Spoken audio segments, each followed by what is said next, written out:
una volta su Docker Hub, praticamente noi che cosa facciamo? Creiamo una repository. La nostra repository ovviamente prenderà il nome dello username che abbiamo utilizzato. Qui sopra mettiamo repository name CI/CD test, quindi node rest test, e lo lasciamo sotto questo punto di vista. La lasciamo come privata, così almeno sarà visibile soltanto a me. Docker Hub nel piano gratuito vi permette la creazione di una sola repository privata. Vado in Create e ovviamente questo qui sarà l'indirizzo, ok, dove la nostra repository effettivamente dovrà essere depositata, ok? La cosa un pochettino più importante in questo momento qual è? È quella di comprendere come viene effettuato il secondo step, ovvero, ci riportiamo sul diagramma, questo qui, il continuous deployment. Allora, dobbiamo ovviamente autorizzare GitHub Actions a effettuare il delivery del codice presente su GitHub all'interno di Docker Hub. Allora, come viene effettuato questo? Guardate, dobbiamo aggiornare, ok, il nostro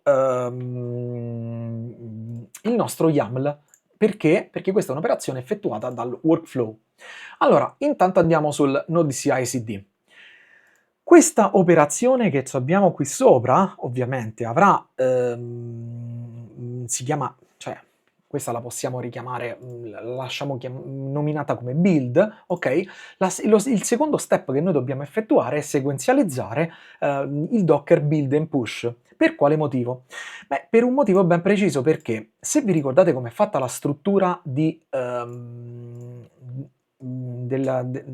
GitHub Actions, i runner hanno un'esecuzione parallela. Come facciamo a sequenzializzarli? Perché le operazioni che io devo effettivamente fare, quali sono? Allora, vado qui sopra, faccio un semplicissimo diagramma di sequenza, quindi vado qui. Scusatemi, un diagramma di attività se vogliamo vederla sotto questo punto di vista. Quindi la prima cosa che dobbiamo fare è l'utente. Quindi utente carica il codice su GitHub, ok? Quindi poi facciamo un'operazione dove GitHub Actions effettua i test e la build, ok? Li ho raggruppati giusto per essere un pochettino più operativi, quindi in questo caso che cosa abbiamo fatto? Noi siamo pronti qui, quindi abbiamo fatto questi due step e qui GitHub Actions, scusatemi, faccio prima a fare una,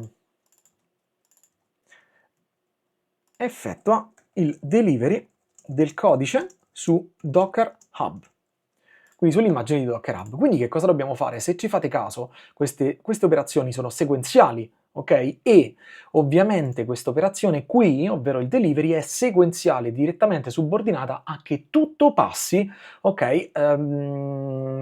Relativamente al test e la build. Quindi prima effettuiamo test e build e poi effettuiamo l'altra tipologia di operazione.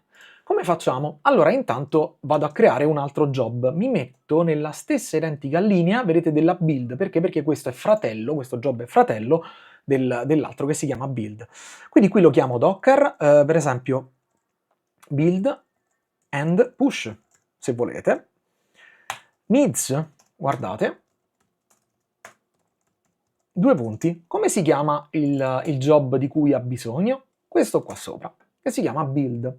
Quindi capite benissimo che tecnicamente io ho appena subordinato l'esecuzione di questo Docker build and push all'esecuzione di questa build. Se qualcosa non va in questo task qui, quindi in questo job qui, l'operazione viene terminata. Allora a questo punto cosa faccio?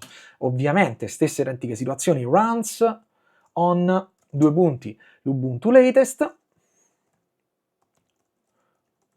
e la cosa un pochettino più importante è if, ok, GitHub, scusatemi, punto refs, quindi ref, è uguale a che cosa?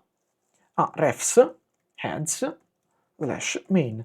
Significa che praticamente io l'operazione che sto per effettuare ha un vincolo, ok? Questo vincolo è proprio che la push che viene effettuata, o comunque sia la pull request, va ad impattare direttamente sul main, perché non vado a rilasciare il codice sorgente di alcune branch. Io voglio il codice sorgente principale che quando venga effettuata una modifica sul codice sorgente principale, ok, allora effettuo l'avvio quindi del processo di delivery e quindi scarico su Docker Hub soltanto quello. Benissimo, a questo punto che cosa succede? Vado a definire gli steps di questo job. Ovviamente, dato che sono totalmente indipendenti, mi riporto all'interno lo uses actions, ok? E quindi che cosa vado a fare? La prima operazione che devo fare è il name, con name, login into Docker, quindi dentro login su Docker Hub.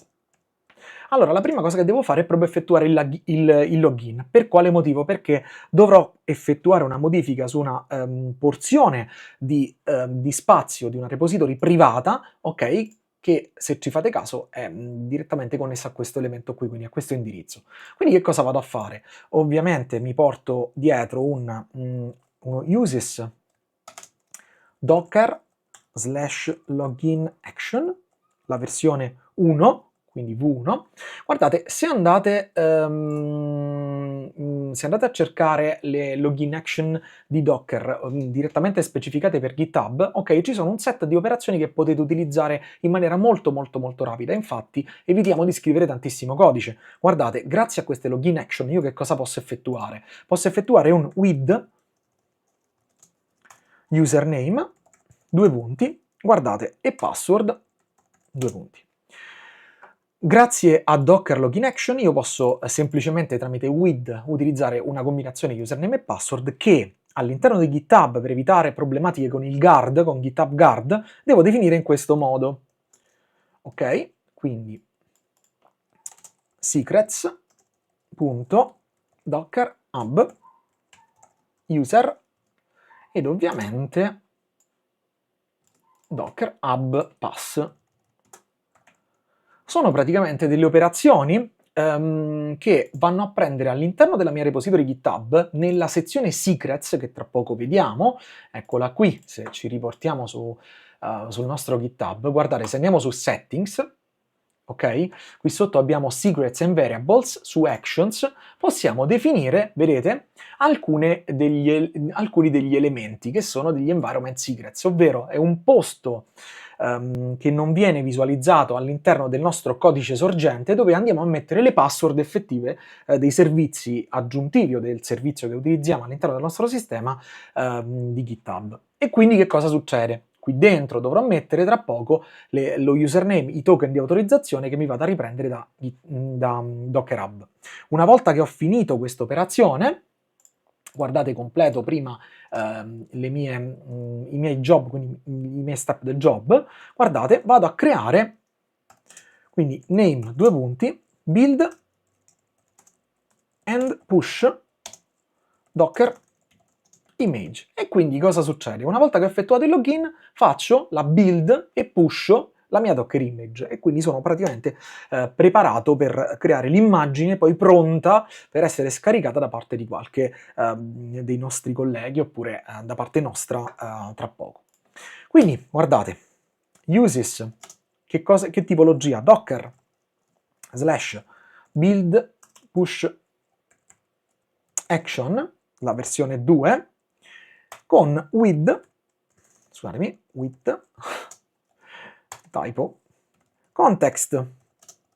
Quindi lo trovo direttamente qui dentro, il file che si chiama, ok, Dockerfile, che è un file senza estensione che contiene tutte quante le operazioni che mi servono per costruire l'immagine, ok? E a questo punto push, due punti, true, così almeno posso effettuare il lancio sulla mia repository privata, che ha come tags, due punti, guardate il nome della mia repository. Vado su Docker Hub, mi copio queste informazioni, quindi copio, vado sul mio frammento di codice, lo ricompongo perché effettivamente c'ha Eccolo qui, copiato male, ok? E questo che cosa mi garantisce? Che identificandomi all'interno della mia repository, ok, vado a cercare questo tag, quindi l'immagine con questo tag, e praticamente effettuo la push dopo aver composto tutto quanto tutta la mia immagine, seguendo le istruzioni definite nel Dockerfile.